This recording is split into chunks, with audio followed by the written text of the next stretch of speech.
Aware that Section 40 of the Constitution of the Federal Republic of Nigeria, 1999, as amended. The motion, which seeks to sanction private companies who have prescribed unionism, has been referred to Senate Committee on Labor Matters.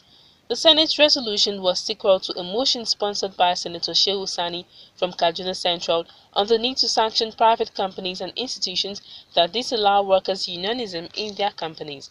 The lawmaker, while moving the motion, expressed worries that intolerance of unionism has become increasingly prevalent among private companies and institutions in Nigeria that ought to be corrected. Intolerance of unionism has become increasingly rife among private companies and institutions in Nigeria, including private universities, in blatant disregard of the Constitution of the Federal Republic of Nigeria. Recognizes that this practice, having effectively silenced and weakened the voice as well as the collective platform of workers' power, leaves them vulnerable to super exploitation and workplace victimization.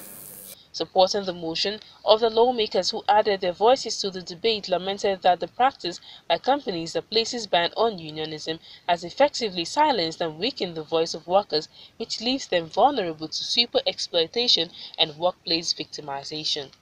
Presently, workers are witnessing a high turnover in the private sector.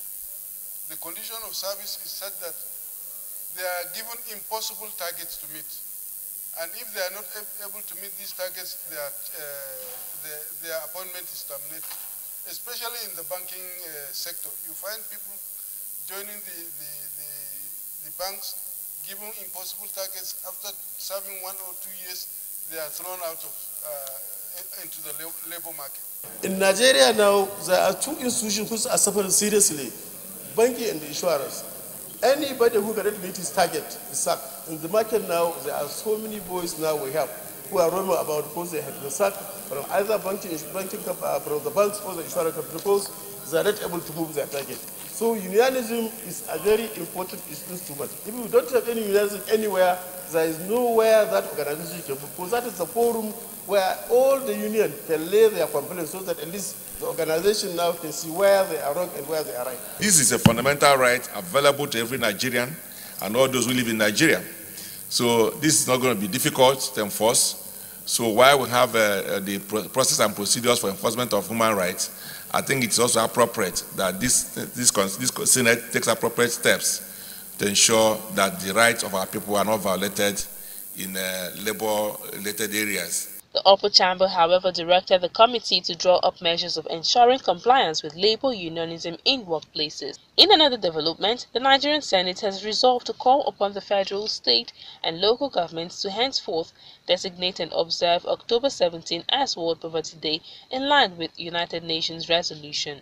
This resolution was made after deliberating on a motion commemorating the United Nations International Day for the Eradication of Poverty, sponsored by Senator Ali Wakil, representing Bauchi South, co-sponsored by 22 other senators.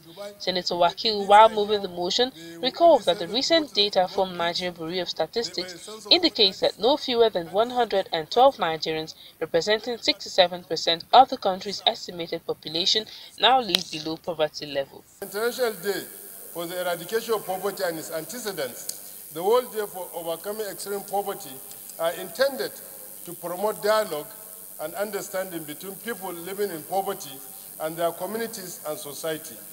It is meant to demonstrate the strong bonds of solidarity between people living in poverty and people from all walks of life, and the commitment to work together to overcome extreme poverty. The Senate, as part of its resolutions, appealed to community-based organizations and the media to step up discourse and discussions on the scourge of poverty and its debasement of human dignity. President, solving the problem of poverty in Nigeria is one of the greatest challenges before the leadership of this country. Mr. President, for this year, Sustainable Development Goal MDG has been transformed to SDG. But for this year, even the mere few billions that was allocated for SDG has not been, no kobo has been released. How do we fight poverty? These are the little things that you do that can make sense to Nigerians. The bill that we passed on Poverty Eradication Commission is a bill that the government should take very seriously, because there is need to craft it well in such a way that, yes, if it is done, we should be able to measure the percentage of poverty on every quota, in every quota, so that at least we can address the issue. Deputy Senate President Ike Kuremadu, who presided over Tuesday's plenary, thanked the movers of the motion and stressed on the need for redistribution of wealth, adding the government must make deliberate efforts to reduce poverty to the barest minimum. As a responsible country, we must focus on ensuring that we reduce poverty in our country. We alleviate the implications of poverty to our citizens through massive compulsory free education, ensuring that there is a social safety nets for the poor, the unemployed, the aged, and the sick.